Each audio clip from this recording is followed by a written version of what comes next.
Hello, എല്ലാവർക്കും എൻ്റെ ചാനലിലേക്ക് വീണ്ടും സ്വാഗതം. ഇന്ന് ഞാൻ വന്നേക്കുന്നത് നമുക്ക് ഒട്ടും സമയമില്ലാത്ത ടൈമിൽ കുട്ടികൾക്കാണെങ്കിലും വലിയ ആൾക്കാർക്കാണെങ്കിലും പെട്ടെന്ന് തയ്യാറാക്കാൻ പറ്റിയ ഒരു സ്നാക്ക് റെസിപ്പിയുടെ വീഡിയോ ആയിട്ടാണ് കേട്ടോ. അപ്പോൾ എല്ലാവരും ഒന്ന് കണ്ടു നോക്കാം. ഇതുപോലുള്ള റെസിപ്പികളൊക്കെ ലഭിക്കാനായിട്ട് ഈ ചാനലൊന്ന് ഫോളോ ചെയ്യുക. അപ്പോൾ ഞാൻ ഈ റെസിപ്പി ഉണ്ടാക്കാനായിട്ട് കുറച്ച് ബ്രെഡ് കട്ട് ചെയ്തെടുത്തിട്ടുണ്ട്. നമ്മൾ വീട്ടിലുണ്ടാക്കുമ്പോൾ ഇതുപോലെ കട്ട് ചെയ്ത് കളയേണ്ട ആവശ്യമൊന്നുമില്ല കേട്ടോ. അപ്പോൾ ബ്രെഡിൻ്റെ അളവൊക്കെ നമ്മുടെ ആവശ്യത്തിനനുസരിച്ചിട്ട് നമുക്ക് ബ്രെഡൊക്കെ എടുക്കാം കേട്ടോ.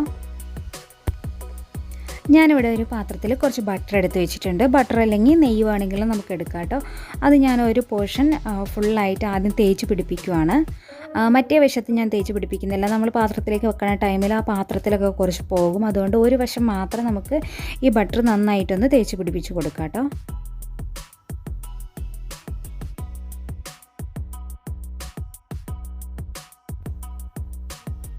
ഇനി ഞാനൊരു പാൻ ചൂടാക്കാനായിട്ട് വെച്ചിട്ടുണ്ട്. നന്നായിട്ട് ചൂടായി കഴിയുമ്പോൾ നമുക്കതിലോട്ട് ബ്രെഡ് വെച്ച് കൊടുക്കാം കേട്ടോ.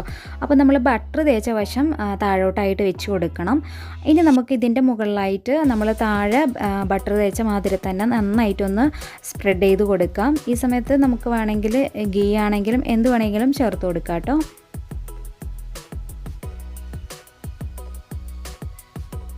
അപ്പോൾ ഒരു വശം നന്നായിട്ട് മൊരിഞ്ഞ് കഴിയുമ്പോൾ നമുക്ക് അതിൻ്റെ മുകളിൽ കുറച്ച് പഞ്ചസാരയും തൂവി കൊടുക്കാം കേട്ടോ. കുറച്ച് പഞ്ചസാര തൂവി കൊടുത്തിട്ട് ഒന്നുകൂടി മറിച്ചിട്ടിട്ട് മൊരിച്ചെടുക്കണം.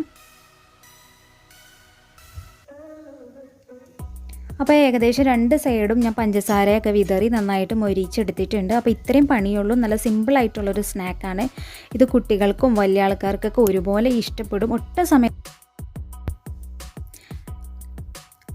ഇതുപോലുള്ള റെസിപ്പികളൊക്കെ ലഭിക്കാനായിട്ട് ഈ ചാനലൊന്ന് ഫോളോ ചെയ്യാം കേട്ടോ. ഇനി അടുത്ത വീഡിയോയിൽ കാണുന്നത് വരെ ഓക്കെ, ബൈ, താങ്ക് യു.